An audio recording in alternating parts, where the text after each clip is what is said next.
یہ قرآن پڑھا کرو، قرآن خود بھی پڑھا کرو، اپنے بچوں کو پڑھایا کرو، اپنی بچیوں کو پڑھایا کرو۔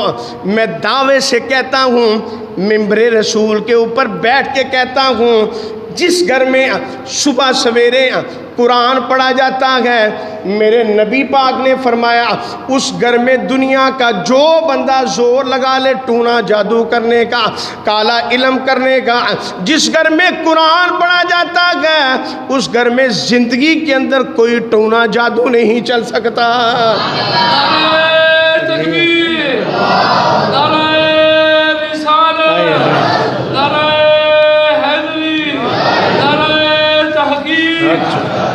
حسب وعدہ آخری دو باتیں، چونکہ عشرۂ معافی چل رہا ہے، اور اس عشرے کے بارے میں اللہ نے قرآن میں فرمایا اِنَّا أَنزَلْنَاهُ فِي لَيْلَةِ الْقَدْرِ، فرمایا بے شک ہم نے قرآن کو لیلۃ القدر میں نازل فرمایا۔ اس لیے قرآن کی اہمیت کو بتایا جا رہا ہے۔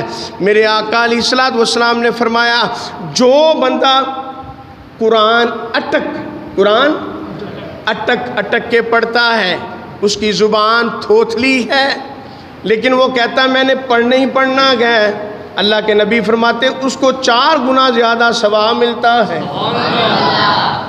آج ہماری ذلت، ہماری رسوائی، ہم خوار کیوں ہو رہے ہیں؟ اغیار نے، غیروں نے، انگریزوں نے، غیر مسلمین نے قرآن کی تعلیمات کو اپنایا، عمل کیا، وہ کہاں سے کہاں پہنچ گئے۔ ہماری میراث قرآن تھی، ہم نے اس کو پس پشت ڈالا۔ آج بندہ سب کچھ ہونے کے باوجود کاروبار میں برکت کیوں نہیں ہے؟ برکت کس لیے اڑ گئی؟ ہم نے اڑائی، ہم نے قرآن کو چھوڑا، مصطفیٰ کے فرمان کو چھوڑا۔ آج سب کچھ ہونے کے باوجود بندہ کہتا دل کو سکون نہیں ہے، دل کو سکون نہیں ہے۔ آئیے ذرا اللہ کا قرآن فرماتا ہے دولت میں سکون نہیں ہے، جائیداد میں سکون نہیں ہے، اولاد میں سکون نہیں ہے، کسی چیز میں سکون نہیں ہے۔ یا اللہ تو بتا کس میں سکون ہے؟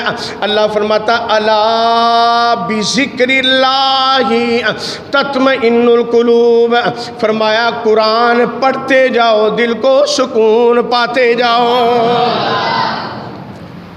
یہ قرآن پاک اسی عشرہ میں نازل ہوا، یہ جو چل رہا ہے، اور یقیناً وہ لوگ بڑے خوش نصیب ہیں اللہ کے فضل سے، اللہ کی توفیق سے، اللہ کے کرم سے، جو نماز تراویح میں قرآن سنتے ہیں۔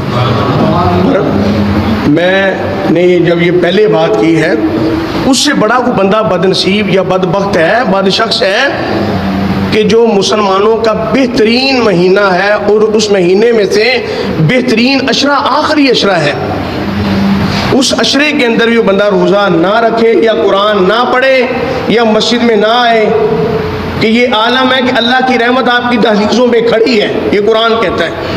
آوازیں مارتے فرشتے، اور فرشتے کہتے ہیں من کل امر سلام، او بھائی تجھے اللہ سلام کہہ رہا ہے، بندہ وعلیکم السلام ہی نہیں کہنا چاہتا، بندہ آنا نہیں چاہتا، وہ دینا چاہتا، ہم لوگ لینا ہی نہیں چاہتے۔ تو یہ قرآن پاک یہ وہ دولت ہے جس کو تقسیم کرنے سے کم نہیں ہوتی، جو کام ہے نہیں ہوتی۔ اور میرے نبی علیہ الصلوۃ والسلام نے فرمایا دنیا کے اندر بہترین اجرت اگر کسی کی چیز ہے تو وہ قرآن پاک پڑھنے والوں کی اجرت ہے۔ قرآن پاک کے پڑھنے کا نہ تو کبھی کوئی بندہ حق ادا کر سکتا ہے، اور نہ ہی ان کے پڑھنے والوں کی خدمت کر کے بندہ حق ادا کر سکتا ہے۔ اللہ کے حبیب علیہ الصلوۃ والسلام نے فرمایا قیامت کا دن ہوگا، با عمل کی بات کر رہا ہوں، بے عمل کی بات نہیں میں کر رہا، وہ حافظ قرآن جو با عمل ہوگا، جس نے قرآن پڑھنے کے بعد عمل کیا ہوگا۔ اللہ کے نبی علیہ الصلوۃ والسلام فرماتے ہیں وہ اپنی 7 پشتوں کی اللہ کی بارگاہ سے شفاعت کروائے گا۔ با عمل کی بات کر رہا ہوں، بے عمل کی میں نے بات نہیں کی۔ اللہ کے حبیب فرماتے ہیں کہ ایک بندہ قیامت کے دن اپنے غلط اعمال کی وجہ سے فرشتے اس کو تار کول پہنا کے لے جا رہے ہوں گے، اور وہ دیکھے گا کہ ایک حافظ قرآن جو دنیا کے اندر اس نے اس کی اس نیت کے ساتھ اس کو پانی پیش کیا تھا کہ یہ میرا رب کا قرآن پڑھ رہا ہے، وہ بندہ آواز دے گا اور فرشتوں کو کہے گا فرشتوں ٹھہرنا ذرا، وہ میرے تعلق والا نظر آ رہا ہے، وہ کہے کہ ہم نہیں ٹھہریں گے۔ فرشتوں کو آرڈر ہوگا اس کی بات کو سن لیا جائے، یہ کیا کہنا چاہتا ہے؟ تو وہ حافظ قرآن کو مخاطب ہو کے کہے گا کہ اے حافظ قرآن، میں وہ بندہ ہوں جس نے دنیا میں آپ کے قرآن پڑھنے کی وجہ سے ایک مرتبہ آپ کو 2 گھونٹ پانی پلایا تھا۔ میرے آقا علیہ الصلوۃ والسلام فرماتے ہیں وہ حافظ قرآن اللہ کی بارگاہ بعمل کی بات کر رہا ہوں، بے عمل کی بات نہیں میں کر رہا، بعمل کی بات کر رہا ہوں، جس نے عمل کیا ہے اور حقیقی طور پہ عمل کیا اس کی میں بات کر رہا ہوں۔ وہ حافظ قرآن اللہ کی بارگاہ سے یہ عرض کرے گا، پروردگار تیرے محبوب نے وعدہ کیا ہے کہ حافظ قرآن کو یہ اختیار دوں گا، یا اللہ یہ میں چاہتا ہوں اس نے دنیا میں میرے ساتھ یہ حسن سلوک کیا ہے تو آج یہ بندہ دوزخ میں نہ جائے، میں اس کی شفاعت کرتا ہوں، یا اللہ تو میری شفاعت کو قبول فرما۔ وہ حافظ قرآن کی وجہ سے جو بد اعمال کی وجہ سے دوزخی ہوگا، اللہ حافظ قرآن کی شفاعت کی وجہ سے اس کو جنت عطا فرما دے۔ تو یقیناً اپنے بچوں کو حافظ قرآن بنائیں، بغیر حرص کے، طمع کے، لالچ کے، صرف اللہ کا کلام پڑھنے کی نیت کے ساتھ پڑھائیں کہ یہ اللہ کا کلام ہے، اور باعمل بنائیں، بے لوث دین کا خادم بنائیں اور دین کے ساتھ محبت کرنے والا بنائیں۔ یقیناً جو لوگ حفاظ کرام کے ساتھ اللہ کی رضا کے لیے محبت کرتے ہیں، پیار کرتے ہیں اور اس محافل کو سجاتے ہیں اور آتے ہیں، دعا میں شامل ہوتے ہیں، ان پہ اللہ بھی راضی ہوتا ہے، اللہ کا محبوب بھی راضی ہوتا ہے۔ انشاءاللہ تعالی 29ویں شب کو آپ کے اس علاقہ کی مرکزی دینی درسگاہ میں الحمدللہ جشن تکمیل قرآن ہو رہا ہے۔